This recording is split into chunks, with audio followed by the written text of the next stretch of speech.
Welcome to the Claus YouTube channel. Together, we strive for a safer, secure and more stable world.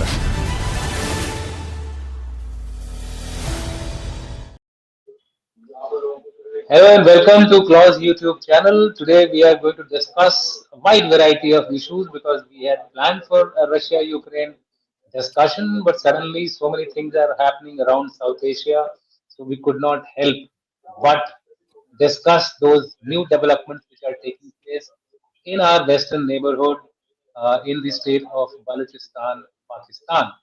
And so we will begin the discussion first with Baluchistan. But before that, let me introduce my guest today. We have Shankar of the Gunner Shot and very prominent personality in the security domain. We have Jagatbir from the United Services Institution and a prolific writer on Russia-Ukraine war. He's written out almost, I think, every week or every second week an article on Russia-Ukraine. So we are going to speak to a genuine expert on Russia-Ukraine war. And we have Dr. Roshan Khaliju from the erstwhile USI, now Claus. She is Director Program and Events at Center for Land Warfare Studies. With that, a very warm welcome to all of you, sirs and ma'am. Oh, thanks a lot. So, Thanks a lot. It's always a pleasure to be on the Claus channel. Thank you Okay, very so much, I'll- Dushyant. It's an honor and privilege for me to be part of the Claus channel, and Thank especially you. sharing it with General Shankar and Dr. Roshan and you, of course. Thank you, Jagat, and once again, welcome. And Dr. Roshan is going to help me out in grilling these two wonderful security experts. And so, with that, let me begin by today's highlight of Baluchistan. As far as Baluchistan is concerned, I think that's a state in the making as an independent state, is what I can say in days to come. But how are we actually going to go about it? I think let me just ask Jan Shankar to start the discussion on Baluchistan, and then we can have a little more talk on it later. So over to you, sir. Thanks a lot, General Dushyant. I must say that, Baluchistan is on the boil.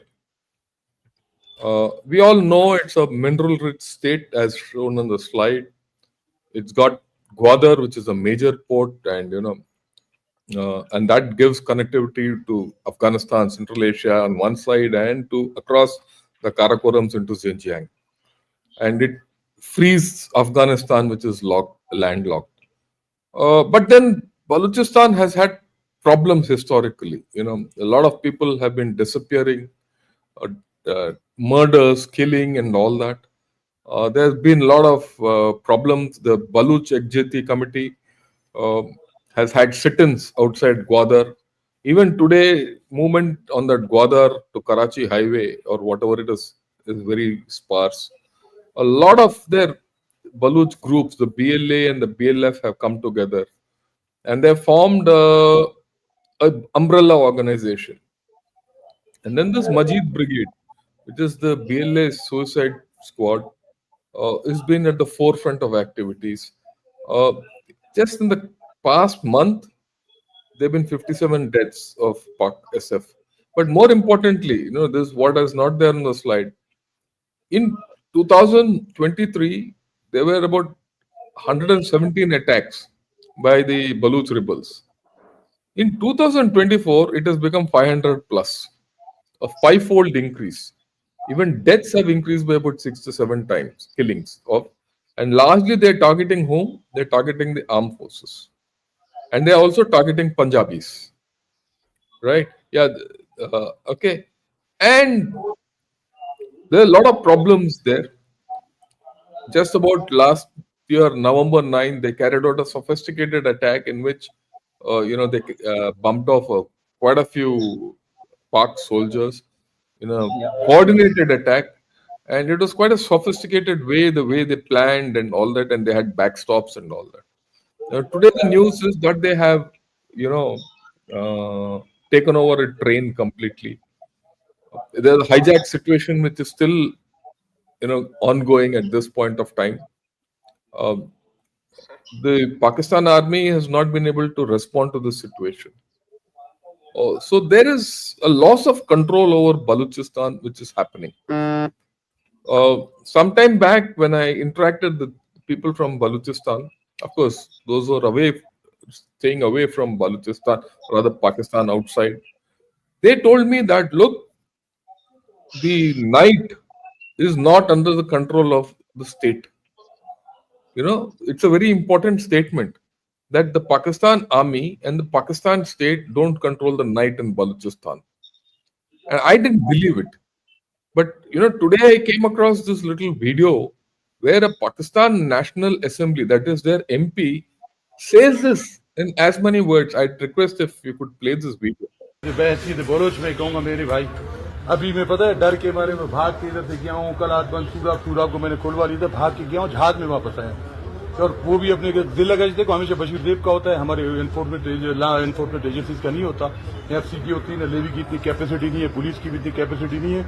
जिला गश्त हमेशा होता है, बचपन में सुनते थे, बस एसी साहब कहाँ गए, जिला गश्त हमेशा बशीर देव के साथ इनको होता है। उससे दरख्वास्त है, हम बलोच हैं, मैं जब भी अगर मैं इनके हत्थे चढ़ो, मेहरबानी करके अपने एक तो अपने कमांडर्स भेज दे अच्छे कि बलोचों की इज्जत जाने।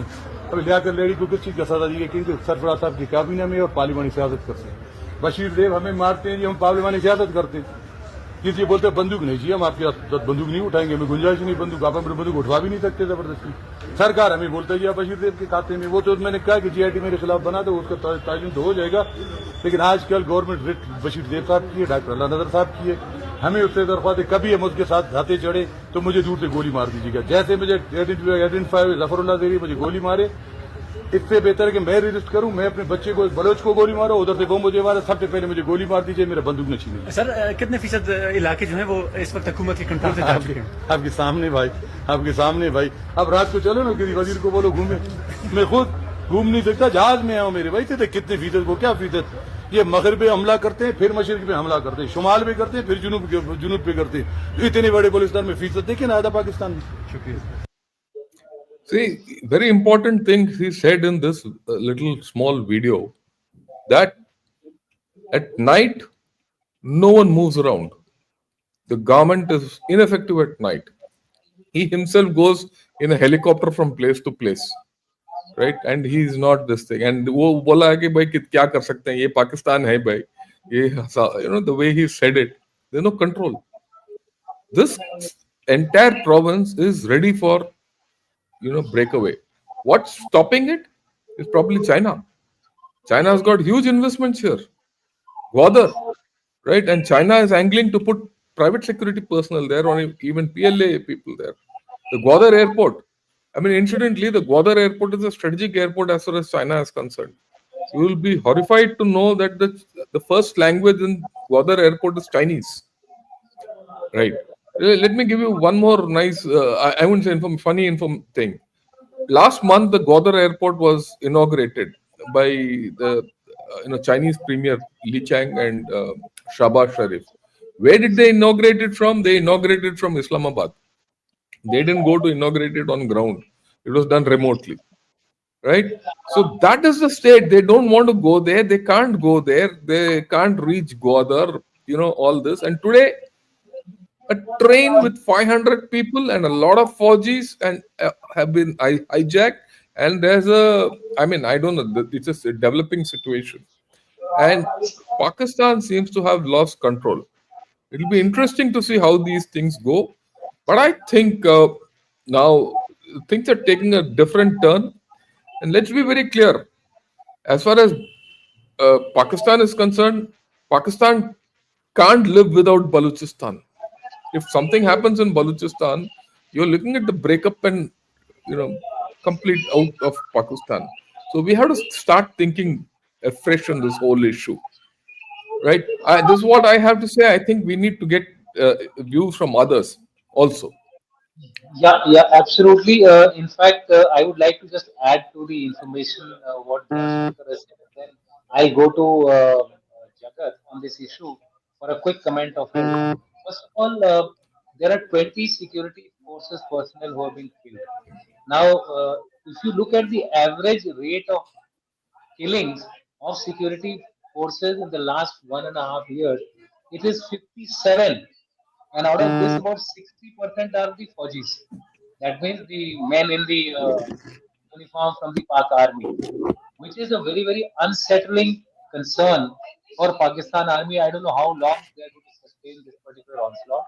The second issue, which I wish to say, is that they have taken 180 hostages and they have threatened to kill them unless their demands are met.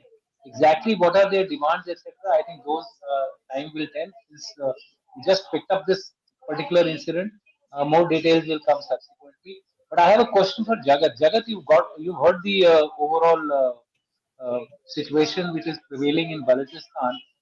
But in addition to China, US is also keenly intervening in this particular situation. And as you know, that US still keeps Pakistan in as a non-NATO ally as part of its 25 other countries which are there as non-NATO allies. So what do you think will be the US approach as far as Baluchistan is going to concern? Is it really likely to inflame independence, or is it likely to give support to Pakistan to control the situation? Over to you, Jagat. See, actually, it's a very interesting question because more you've talked about it, everything is interlinked with each other. And I see that the turning point in Baluchistan, though, Baluchistan has been a festering wound as far as Pakistan is concerned for a long, long time. And we've followed the insurgencies, what have been taking place, the killing of Bukti earlier. So, some people who are once insurgents are coming into power and the other way around.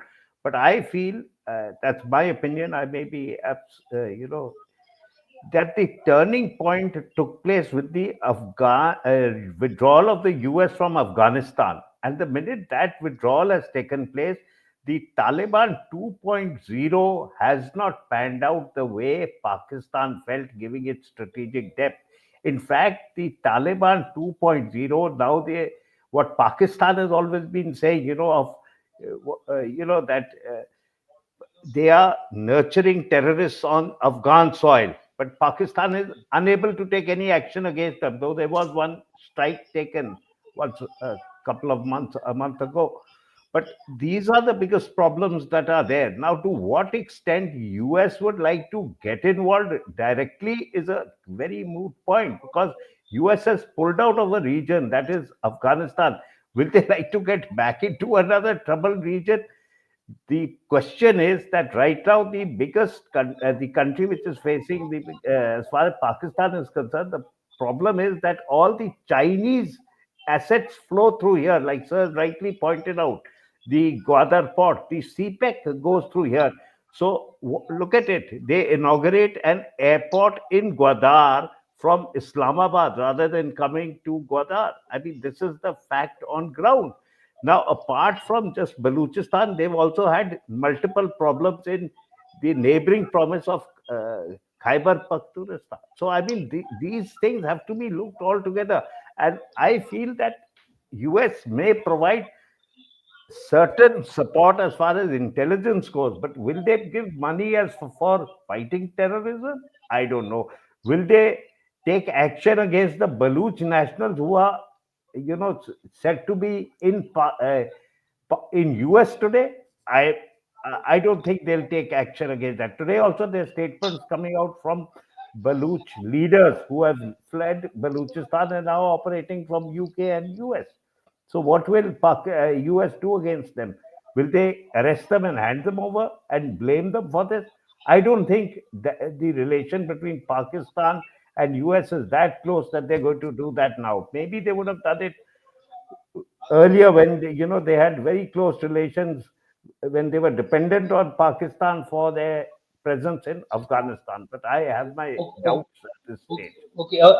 okay, Jagat. I think we get the sense what you are saying. So, what you essentially mean is, of course, boots on ground in any case, Trump is not going to put. That was out of the question in any case. What we were looking at some kind of support, otherwise to help Pakistan tide over this particular situation. But there is another question: could it be knowing Trump's policies, which are very disruptive and turbulent, could it be that they play along with the Afghanistanis or Afghanistan Taliban and help Baluchis to gain independence and thereby get a foothold in this particular area to counter the Chinese? Now, on that particular issue, I could ask young Shankar, and you also can comment very briefly, one line as I want, and then I'll ask the question to Roshan as to what impact will the nuclear angle play on this particular situation in Baluchistan? Is that going to be the savior of Pakistan as far as Baluchistan's ceding away from Pakistan is concerned?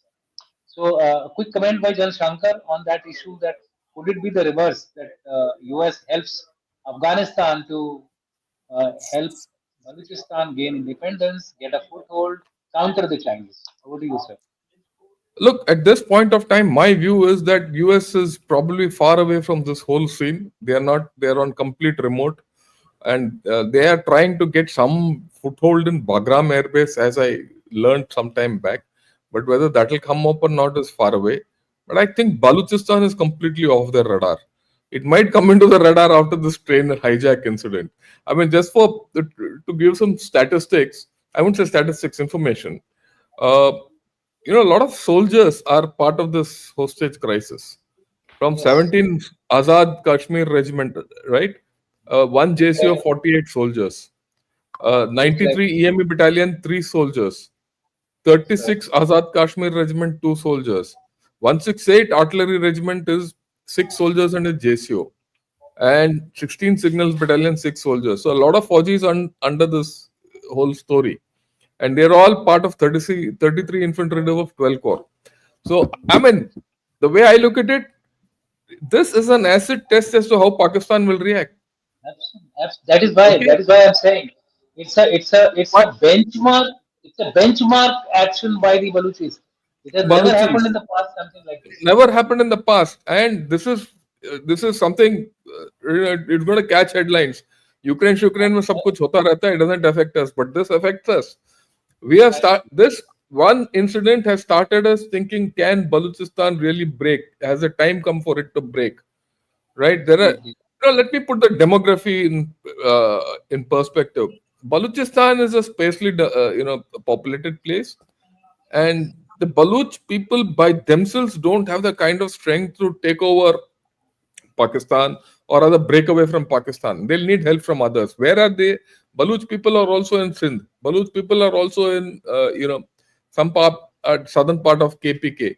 Some Baluch people also stay in Iran, and some Baluchis are also in Dubai, right? And Oman. So if the Baluch people really have mean something, those people who are outside, like what Jagat did say, have to pitch in their weight and create a movement. And that really, if this movement takes off politically, now right now the military is driving it to a political conclusion. If that happens, you're looking at a wider fracture in Pakistan. And that is something which we have to think. And I rightly agree with your thing that, look, what about the nuclear angle? I mean, that's something we need to consider. Yeah. So, I Roshan, can you just yeah quickly comment on Yeah, yeah, I have always been saying that Pakistan has tactical nuclear weapons, which is always a concern because if it lands into the wrong hands, it is going to create problem. And this nuclear issue is going to come into the forefront now, and especially with knowing Trump, he might put pressure on Pakistan as far as the nuclear issue is concerned. So I feel that the area is going to be in the talk now, especially the nuclear aspects of it. So, since the information is slightly still coming out from Baluchistan, we will leave this discussion here yeah. and But move on I to the just have one point. If there was, yeah, yeah, go large ahead. amount of drugs and other thing involved, US would come in to stop that flow. But right Correct. now, I don't think US is in a position, nor does it want to get involved in Baluchistan. Okay, so what I'm saying is that it might use proxies as it has been doing in the past. Maybe Taliban could be one of the angles to use. We'll leave this discussion behind and go on to the topic for which we have slated this discussion, and for that we have Jagat, and Jagat must be itching to share his thoughts. So, okay, over to you, Jagat. especially in the light of two major developments which have taken place now in the Russia-Ukraine theater, where Kursk has been there has been a pushback by the Russians, and the Ukrainians have launched a massive air drone attacks on Moscow, where all the four airfields are probably temporarily closed as far as Moscow is concerned. Where do you think this entire Russia-Ukraine dynamics is heading, despite the Trump histrionics or Trump turbulence strategy?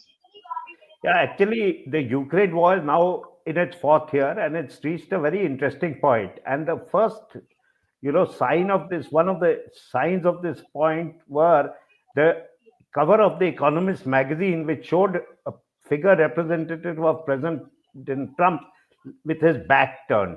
So when the war started, or when the at that time people said that Russia will walk through Ukraine. That never happened. The other school of thought was that the West will gang together, they'll overwhelm Russia. That never happened. What has happened today is we've seen a divided NATO, because US has almost, I've said it, that they pulled the plug out of Ukraine. Now Ukraine was surviving entirely on US support, or NATO support, on Western support. Today, Ukraine has lost a large number of people. They've said about 3.5 to 4 lakh people have been either killed or wounded. And they've got about 8 million people who have been displaced, who have moved out of Ukraine. So you have a dwindling population. You have, a shattered economy. You have destroyed cities. And you have a war which is akin to World War I taking place. Now, when all this was going on, one of the surprising things was that Ukraine gathered whatever resources it could do, it could have at that time, and went into Kursk, which they felt that would be used as a bargaining chip. But what did Russia do? Russia contained them, brought in North Korean troops to help contain them, kept them blocked up over there, and as a result, kept pushing further eastward. And I always said that the line has never been broken, but the line was bending. And that's what we see over the years. So yesterday, there was a major breakthrough. The gas pipelines, which were, the gas has been shut off. So the gas pipelines which were flowing through this region, through Ukraine, it meant to go into Europe. The Russian soldiers have gone into those gas pipelines and appeared near a town called Sudzhy. Now, when you go to these towns and these places, so what in effect Russians have done is that this incursion that is there, they're going to cut it off at the border and trap all the Ukrainian forces which are there. Now, these were the forces that could have been used for their, counter attacks and all that, and strengthen their defenses, but the defenses had been thinned out by removal of these troops. So that is one problem that they have.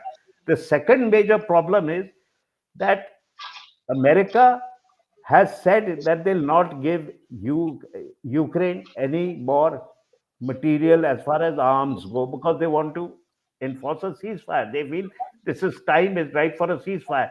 So now there are various people who are speaking at various issues regarding this, as to how long the Ukrainians can fight without American arms. Now, it isn't only the weapon systems that are there, but the ammunition, the spares, and that entire supply chain management. If that gets cut, how long will it take for the Ukrainians? I mean, at some point they will run out of these items. So that's the other point. But I say that more than this is the issue of what the Americans were supplying them apart from military hardware. And they were giving them a large amount of intelligence. They were giving them communication. They were assisting in their targeting. What has happened to that?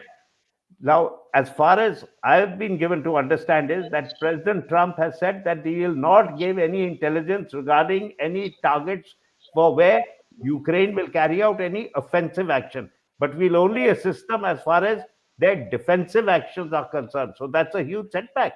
So they were using these long-range precision weapons and HIMARS and all to target things within Russia. Now, what is going to happen to that? You've talked about a drone strike which has taken place. Yes, That has happened. Moscow 4 airports have been all closed down. But I mean, these things will be taking place, and the Russians and the others are going to overcome it in different manners.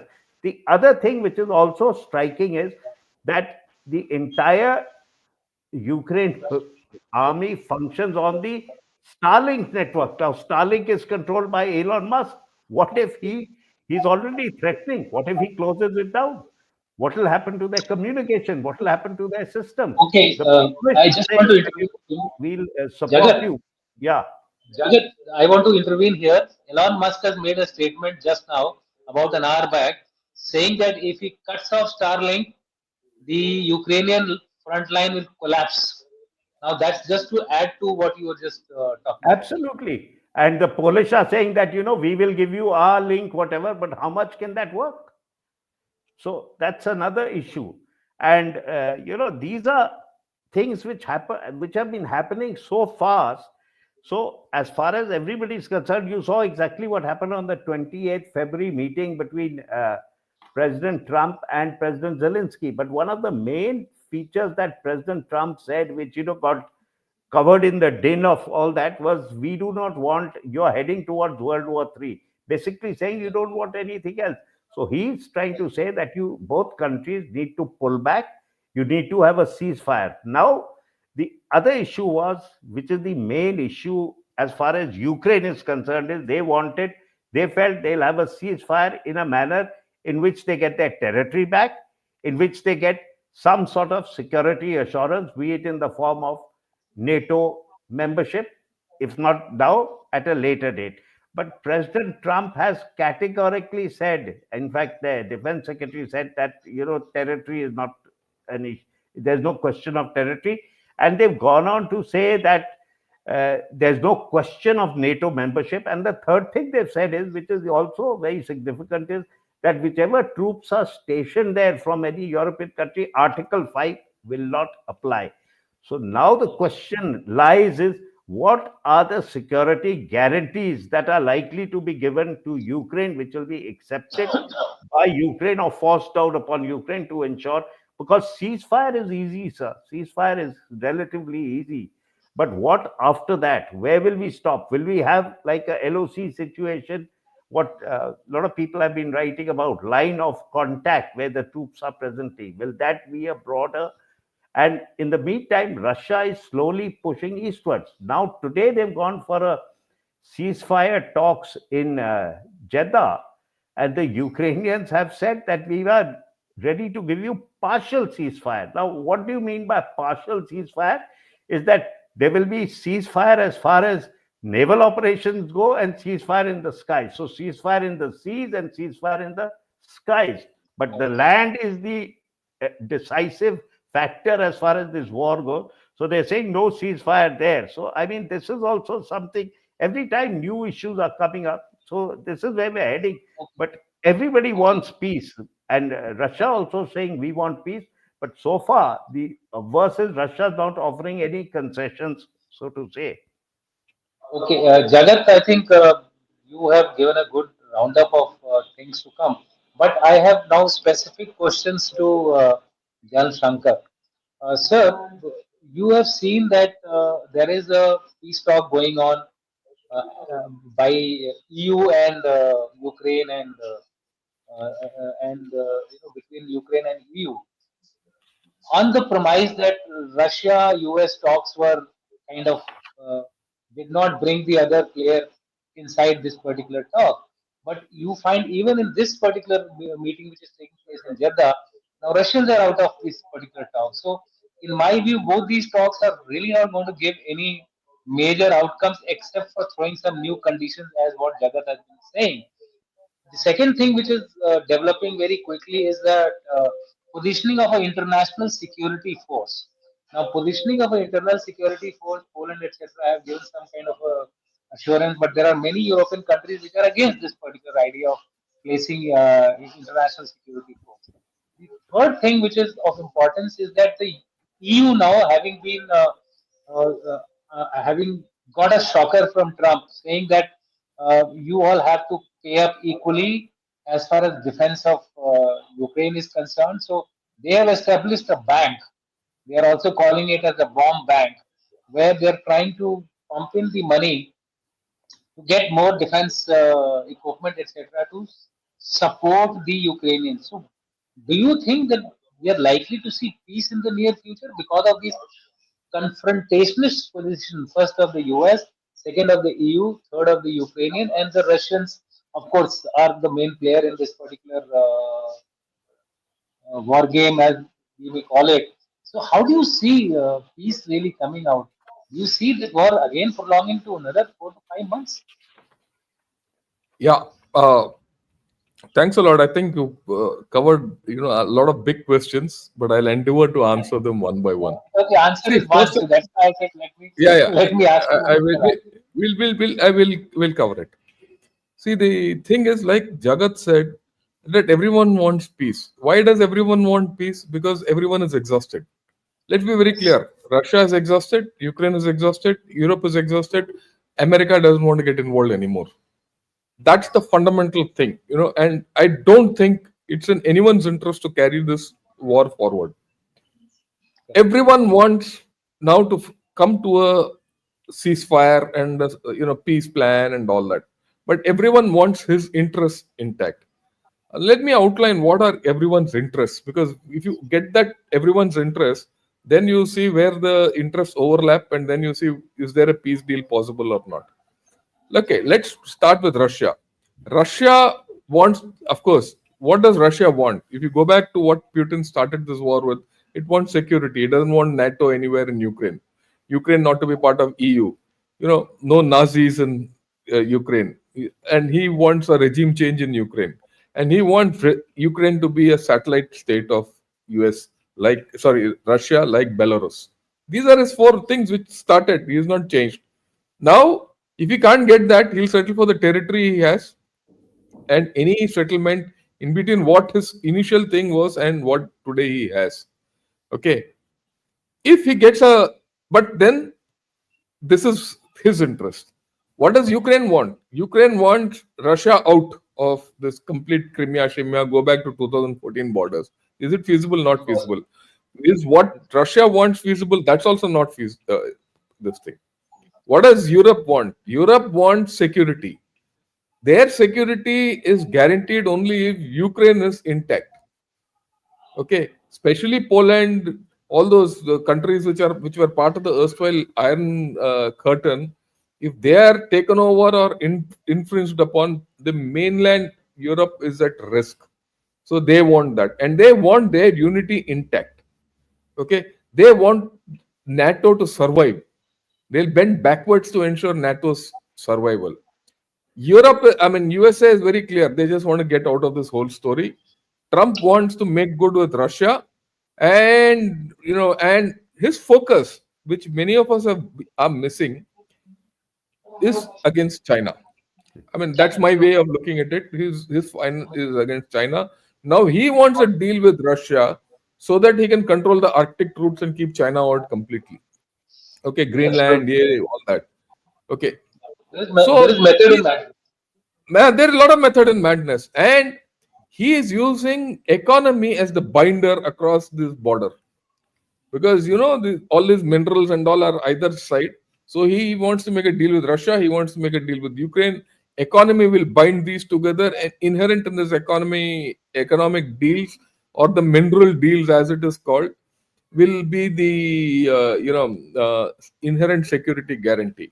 So these are the four things. At this point of time, none of these four issues have a clear-cut demarcation. Everyone wants an overlap into the other fellow. Okay, so that is, at this point of time, peace is far away. That is why you still find that gas pipeline attack going on, which Jagat said. There's an attack on Moscow and all that. And these attacks, Ukraine will continue, because they're using small and cheap technology. They have the capability to continue this for a long time. And if you see this war for the past 5-6 months, Ukraine has been doing long-range attacks deep into Russia. They're hitting deep into Russia now. So the way things are happening is also changed quite a bit. So that's how it is at this point of time. Okay, today the US team and the Russian team, they're sitting in Riyadh and they're talking. Okay, the talks were to start. I don't know what the outcomes are. We'll come to know later in the night. They'll come out with some plan. The first one didn't come out with anything. The second one, maybe they'll make some headway. Each one will lay down probably his terms and conditions. And Zelensky has already reached there. He's gone to MBS and made his bid. Saudi Arabia is into the deal in some manner, doing midwife to everyone, because Saudi Arabia has got some good relations with Russia also. So there is something coming out. This lead to a peace eventually is difficult to at this point of time to say. All we can say is hope for it. Everyone hopes for it. Okay, what will be the shape of this whole story? Will it be a ceasefire, or will it be just cessation of hostilities, or will it be partial ceasefire, which is funnily said no, you will be have ceasefire in the sea and in the air, not on ground. What will it be? Will all come out in a few days. Till then, there will be a spike in hostilities. Everyone will try to gain advantage over the other, so that you have your bargaining position is improved and psychological effect is already also there. So I think this is where it is at this point of time. Definitely, there's a Geneva-based group which has come out with a ceasefire plan of monitoring, demining, demilitarized zone, weapons restrictions, and all that. But that's detail. I think that is a little far away. At this point Just of out of time, what the fundamentals have to be agreed, and I think everyone has to lay his bargaining chips on the table and say, "This is what I want." And then my way of looking at it, it'll take another 5 to 6 months to come to some kind of a viable peace plan or viable okay, ceasefire plan. It's not going to be easy. okay. So the key takeaways from your argument are that peace is still far away. One, and probably 5 to 6 months. That is the second big takeaway. Three, there is likely to be in the immediate a spike in the violence or spike in the activities of both sides, and therefore, my question to bring in the next person in this particular discussion, Roshan, Dr. Roshan, do you think that as and when the peace comes, maybe 6 months, 7 months, 8 months, we can't really say. What could be the possible model? Could it be a Korean kind of a model where there is a buffer zone, either side of which it's a no-no for both sides? The peace is prevailing. I won't say peace, but yeah, some kind of a stability is there between North Korea and South Korea, who are sworn enemies of each other. Will that be a kind of a solution which you might see? Because given the various restrictions that General Shankar has raised, I think probably this could be one way. What are your views, or is there any other model? And then I'll go to Jagat also to expand on it. If there are any other models of peace which could emerge subsequently. Over to you, Roshan. Uh, Thank you, Jan Singh. I think for the security assurances to come, it has to be a very pragmatic thing. And for that, both Europe and the Russians have to come to the negotiation table. Because if we see the nuclear angle here, both have the nuclear weapons. The NATO also has, and the Russians also have. But the NATO is highly dependent on the US for the extended deterrence what it provides. So here, the US plays a very important role in how it maneuvers the negotiations between Ukraine, Russia, and the European Union. That has to be taken into consideration because Ukraine will be very nervous. If we see a little bit of history, right from the 1991 in the Minsk Treaty, the Ukrainian had got they inherited about nearly 2,000 nuclear weapons. They were the third largest nuclear weapon which they inherited from the Russia. And they were very reluctant to give it to them. It was a lot of coaxing which was required by the Americans as well as the Russians. And that time during the Budapest memorandum, it was told to them that security assurance was given by the Russians and the economic assistance was given by the Americans. But things changed, and both have different perspectives to it. Whereas the Ukraine and the European Union say that the treaty has been violated, whereas the Russians say that since the 2014, when there was a departure of the Ukrainian President Viktor Yanukovych, that created a different ball game. And they said that the security assurance what they had given was they had given to a legitimate Ukrainian. But now with the coup, the things don't stand. So there is a lot of difference of perceptions as far as the Ukrainian and EU on one side is concerned, and the Russians on one side are concerned. And the Russians, if we see recently, if we see their nuclear doctrine, I would just like to mention two things. In 2024, Putin, he had added few parameters to it. And one of them was that if any aggression of non-nuclear state acting with the support of a nuclear state, it will be considered as a joint attack on Russia. So clearly they are hinting towards the European Union. Further, they said that if enemies build up nuclear weapon delivery system near the border areas, this will be considered as lowering of thresholds. So there is a lot of nuclear hangover which is taking place at the back stage also. So any what you call a credible security assurances has to come with US US and to come in between and get all Europe, Russia, and the US all has to sit together and come to a conclusion. Otherwise, the peace will not come. Okay, so basically, there seems to be some kind of a nuclear deterrence still holding on, essentially because the US is there behind this entire war. But if that withdraws, then this may become slightly weaker. Although France, UK both have nuclear capability, so they would be able to give some kind of guarantee to Ukraine. That having said, Jagat, any possible models for solution, please? Yeah. And then Okay, we will have Dushyant. final question we will have is with all of you is about the India angle. So first, the question number one, which I spoke about, the models for peace. Okay. The first point I want to say is that, taking off from what General Shankar had to say regarding the West, that is US, wanting to break this China Russia partnership, because I feel that the US felt that the Ukraine war, or President Trump felt the Ukraine war is driving China and Russia closer towards each other. So, one of the means of his supporting Russia to this extent is to try to divide that partnership. And this is something that is not new. Both China and Russia are communist countries. And we've seen the US, befriending China under Kissinger in the early 70s and driving a wedge between China and Russia to extend and taking them away. So that's, I think, one of the issues are there. The other point I wanted to say is that post World War II, the most dominant player has been US. And whichever team US has formed part of, it was always part of the NATO, it has bought the most, amount of wherewithal over there. Today, it's a team without its key player. So you take out US from NATO, and what is NATO left with is a question that needs to be asked. So, to what extent was the other countries of NATO willing to fit the bill? Now, the third question you asked is regarding what are the security guarantees. Now, this is something, how exactly do we get peace?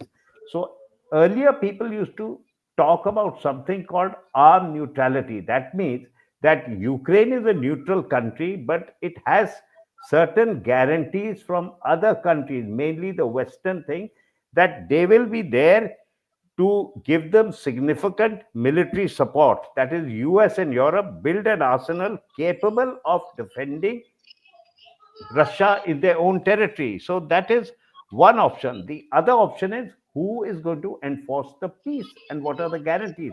Now, one of the easiest guarantees to enforce peace is to say, in case this is violated, Ukraine will become part of NATO. But will that, I mean, that is a no brainer, because President Putin will never agree to anything like that. The other issue is, will you have UN peacekeepers over there?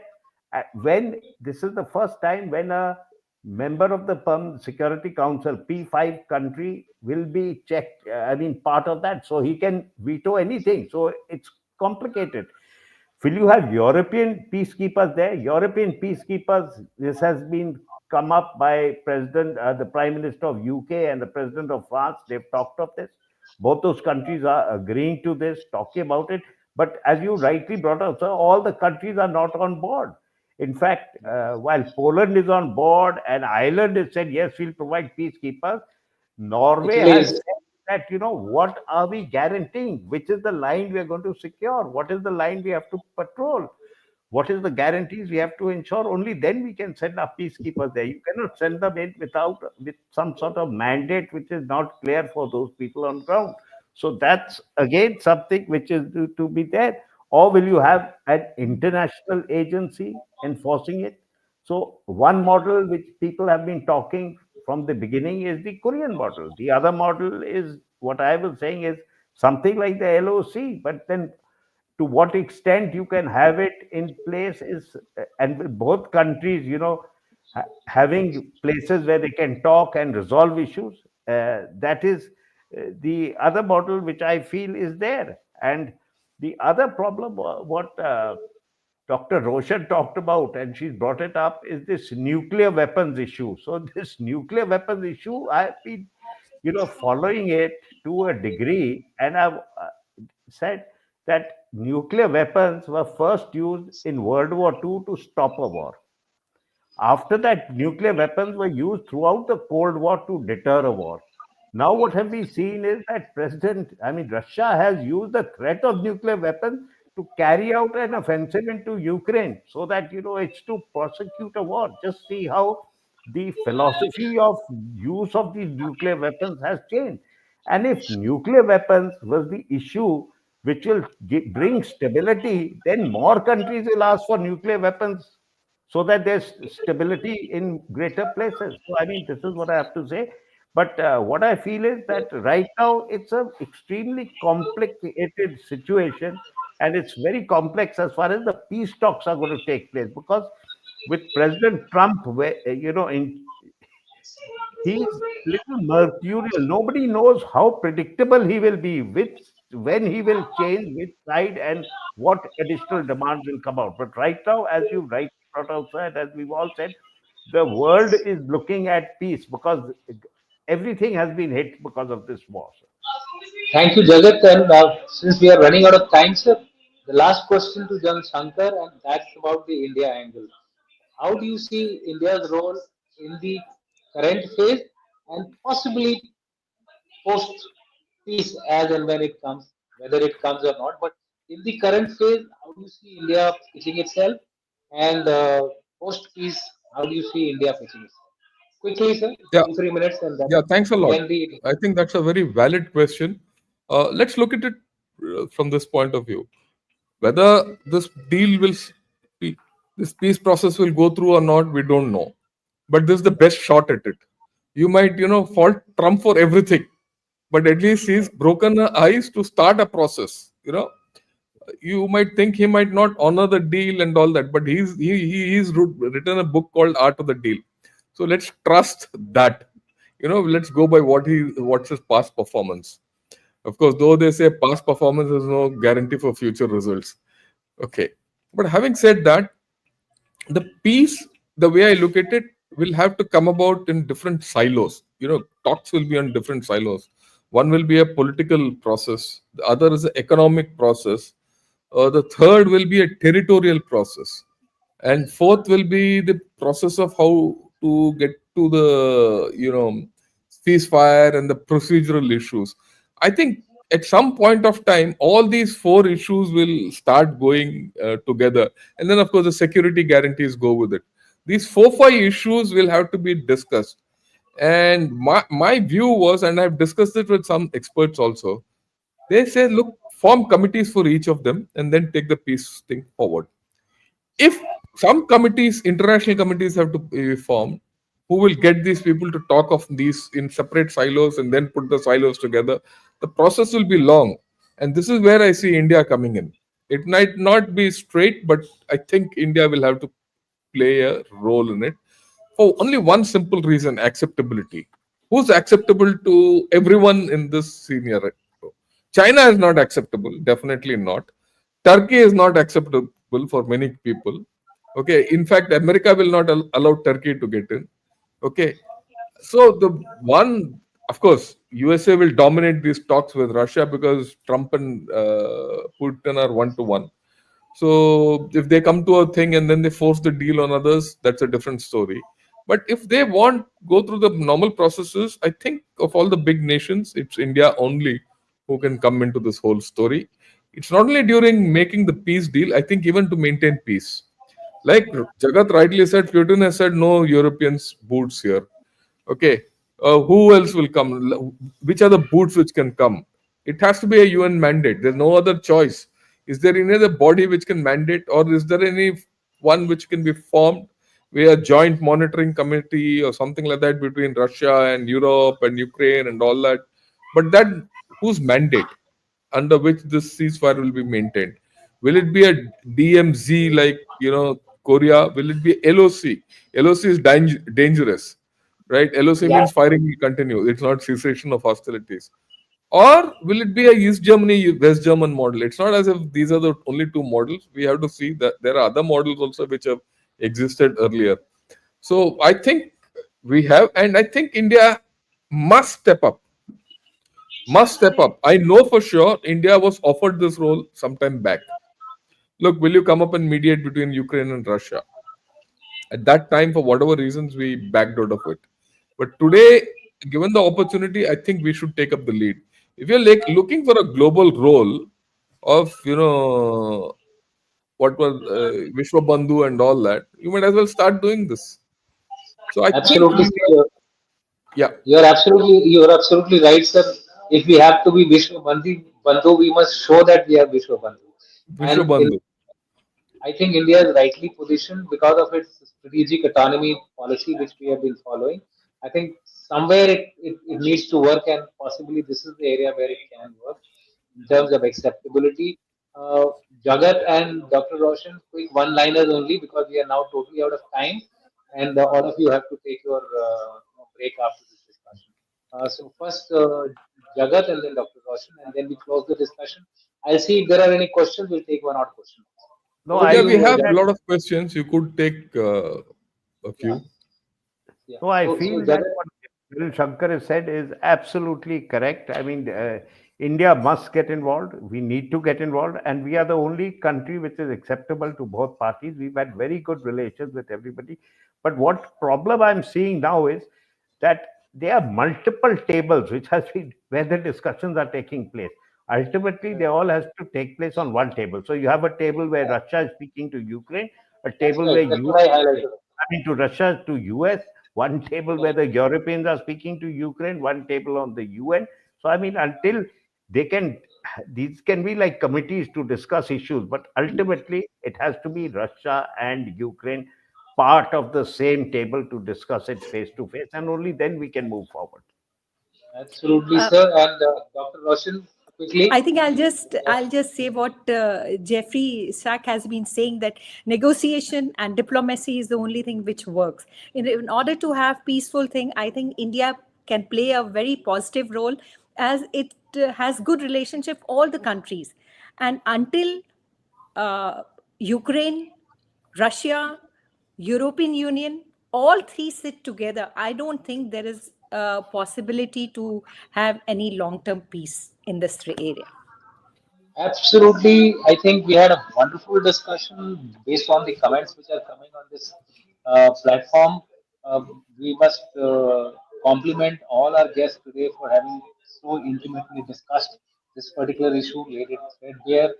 And I fully agree with all the speakers today that it has to be India has to step in, given its strategic autonomy role, given its acceptability, and that ultimately all these stakeholders have to come on one table.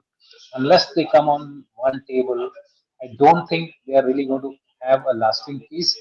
And I would close this discussion and then take on question with the final statement which Mark Rubio gave about an hour back, saying that Mike Rubio, saying that Military is not an option as far as Ukraine is concerned.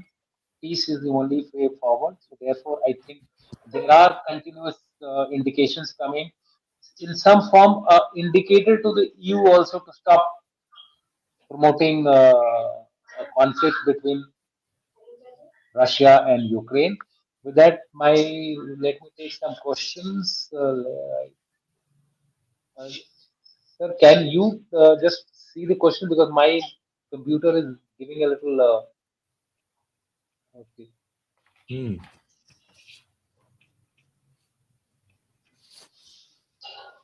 Yeah, Yeah. yeah. It's okay now. I can take the questions. I started Yep. moving I my. think you equalize the screen. Yeah, I'll do that. I've done that. Okay. There is this thank you note for you, sir. Somebody has become your primary member. So Oh, just thanks thank a him. lot. Prakash Bhaskaran has become Yeah. a new member of our channel. And with that, I'm reminded that to our viewers that Claus and Gunners Short both are collaborative channels, so do subscribe to Claus as well. Like our videos, and between the two of us, I think we are going to give you in the future also some quality discussion with people who are really looking into various strategic issues, security issues. My first question is from if France becomes new main pole against Russia after US leaves the fight, then will this make France less reliable arms supplier to India? Will they play game on Rafale like US did with engines? Quick comment, Jan Shankar, would you like to take because you are the technology man out here, sir? I don't think France will become the new main pole against Russia because France has got a lot of its own problems. Remember, France today is politically unstable. Macron might look good at the top, but his prime minister is about to change. He's facing a change of government.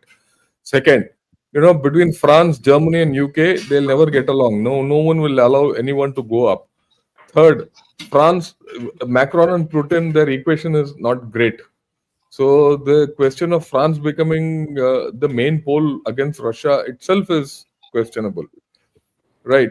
So to that extent, I don't think France has got the legs to do all that. So I have no problem on this entire thing. So the rest of the thing actually sorts itself out. Okay, so linked to this is the say Manaswan has also asked another question. It's not a question; it's a kind of a reminder to all of us who are discussing this particular issue that while we are discussing France and UK, etc., we have missed one country, and I think he's referring to Germany. So, could you elaborate on the role of German in this entire conflict, Russia-Ukraine conflict, because they have a slightly different dynamics. They have slightly better relation with China. They also are dependent heavily on energy as far as Russia is concerned. How are they going to pitch, especially in the light of the elections which have taken place, and there has been a change of government. Olaf is no more likely to be the chancellor. So, quick view on this, both You're from talking of you as Germany? well as Germany. Yeah, both from you as well Yeah, as Jagat. yeah. Look, I did a program with Ambassador Gurjit Singh on Germany last week. Okay, Germany is today at this point of time. It's a crossroads. It's caught within its own. The new government has not come in place, and it's not likely to come in place till May. It's the old government which is continuing. So a lot of, and they have their own, constitutional cap on their rearmament and all that. There are problems, and hence they are not in a position to take any firm stand. And more importantly, Germany also wants gas from Russia because their economy is completely ori. They're in contraction. They're in recession actually, and that recession is because of the high energy prices they are paying. And the only way is to get energy from Russia. There's no other way for Germany. Or you open this IMEC and all that. That's a long way away. So at this point of time, I don't think Germany will come into the play very much. They are hoping that they see that is one of the reasons why uh, USA will still dominate the talks. Germany is in political disarray. France is also in equal disarray. Don't talk of UK. UK is a hollow drum. Okay, we all know that. So who's left in Europe? It's easy to say Europe and that fund and all that, But who will populate that fund? How will the rearmament take place? How will remilitarization take place? And if remilitarization does take place, you're looking at a World War III as it is. Europe remilitarizing is not good news for the world, right? So I don't see that happening in this kind of a system and conditions, and the economic conditions which are prevailing. That's my view. I don't think Germany also will have any talk. In fact, in this entire past 2 weeks, have you heard of anyone from Germany talking peace? Okay, Jagat, your quick Yeah, view on that question. Germany is a very interesting study at the moment because, ironically, World War One, World War Two, it was Russia who saved the rest of Europe from Germany. So look at it that way. Today, you are propping Yeah, up Germany to save Europe from Russia. Yeah. The other issue is that out of all these countries which are powerful in Europe, Germany being one of them, Germany, UK is saying is hollow. Absolutely. They had to pull out tanks from museums to give to Ukraine. I mean, that is the degree of which they had, cut down on their defense expenditure. And of course, we have France. But Germany is the only country which is not a nuclear weapons power. Germany is the only country which has severe restrictions on budget deficits for funding its defense. And how long will it be able to take to recover, to get onto that production, to be able to have the uh, wherewithal to carry out an offensive operation? And would they like to do it? So, yes, Germany has to step in because it's the closest major country towards Russia. But to what extent it is capable of stepping in is the question in point, because ultimately what happened was, in as far as the Western countries are concerned, it was US who had the capability, the strength, and the wherewithal to step in anytime. And I think as far as France, Germany, UK getting together to do it, it's still far less than what US could bring on the table. Okay, I think we have totally run out of time. I'll just flash two quick comments on the discussion which we had. This one was, if there is a maintainable ceasefire, it would result in an active LC, whatever we want to call it. The intensity of firepower display may reduce, but the fight at acceptable level may continue. Your views, I think that is the reason why all the speakers actually said that LC kind of a scenario is unlikely to hold peace. You'll have to keep on entering into ceasefire agreement like India and Pakistan, which of course, the length and the duration of the ceasefire will depend on the local security situation. We leave it at that. There is another question, but this one I think we can get a quick comment, and that is this particular question. Given the low population density in both Russia and Ukraine, it's not density, actually, it's low population. Can they afford the present and even a higher demographic age? 43 is the current age of Ukraine, and Russia is also in a similar kind of a situation. Can they afford the present high killed in action casualty levels and rate to sustain the present campaign? Quick comment on this. Will this be one of the major movers for peace? Well, I think that Russia has historically shown that they have a great amount of, feeling for their fatherland, motherland, whatever they call it. And they have a great strength of nationalism, to the extent that they were even willing to burn Moscow to prevent it from falling into Napoleon's hands. So they've suffered the maximum casualties in World War II also. So I don't think casualties is going to deter Russia from carrying out what they feel is just for as far as their case goes. I fully agree with you, John Shankar. Any quick thoughts on this, or what Jagat is saying may be the right? I look, think what Jagat is saying historically is correct, but I feel at this point of time, after having lost 1 lakh people either side with their population density, so that's one of the reasons why the whole story, everyone is exhausted. Yeah. Oh, we talk now attack by exhaustion in the army. I think that's the point which they have reached. And I don't think anyone is interested in carrying this war forward, barring the rhetoric. That's my view. Yeah. So, uh, yeah, Dr. Rafi, you wanted to say I think something before I close the yes. discussion? I think what Jan Shankar is saying is right, that they are tired, but Russia has resilience. And I feel that they will like to end the war at least at their own terms. I don't think they will back off if they have sustained it for so long. So definitely they have certain objectives in mind. And until they are closer to that objective, this war, I don't think will end that way. Okay, I think so. The net outcome of this entire discussion has been that we are still staring at a very complex, uncertain, unpredictable situation where the stakeholders are not talking to each other directly, but through their proxies. For one, it is the US. For the second, it is the EU.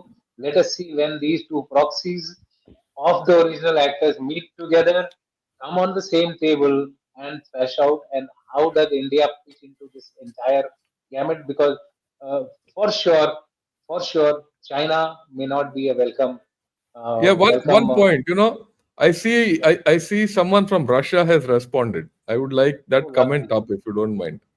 It's Yeah, very yeah, interesting. You know, yeah, I can see that. you Kremlin see wants this? to take peace amid peace talks only. Official sources should be trusted amid peace efforts on the Ukraine conflict. Yeah, he's put one Okay, more comment down below. Have a look at it. let me just see. Yeah, One he's just got. Kremlin warns against blind optimism over Ukraine. Despite US Despite halting military aid to Kyiv, it still has enough weapons to last months. So you see the kind of interest which is there and the views which are coming out. There's a huge amount of suspicion. Mutual suspicion is very, very, very high. We have not had any Ukrainian coming, but if you continue this for tomorrow, you will find Ukraine also coming in and talking. Okay, so I think you can see the kind of interest which has been generated on this particular discussion. There is another comment, I won't say comment, a question which he has asked, but I have answered this question in News 9 channel. Yeah. What will India's role in rebuilding the Russian economy and Ukraine? What will be the future of IMEC with Russia, USA ties? I think both these questions need a separate discussion. We will look at it in a different forum. But suffice it to say, India, with its human resource, and Europe and Russia and Ukraine, with their aging population and the losses in the war, have no other option but to go in for the skilled and unskilled workforce of India. India has a big, big opportunity, not only in terms of human resource, but also in terms of minefield clearance, unexploded ammunition clearance. There is a whole lot of opportunities lying there, and that will ultimately add to our overall GDP and the growth, and therefore at 2047, India might be there where we want it to be. With that, sir, thank you to all of you. I would end out here our discussions with a big, big thank you to all our guests today, Jan Jagatbir, Jan Shankar, and Dr. Roshan. Jai Hind. Thank Jai you, Hind. and Thank you so much. thank you.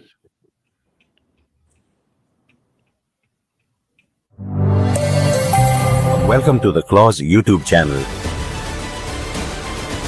Together, we strive for a safer, secure, and more stable world.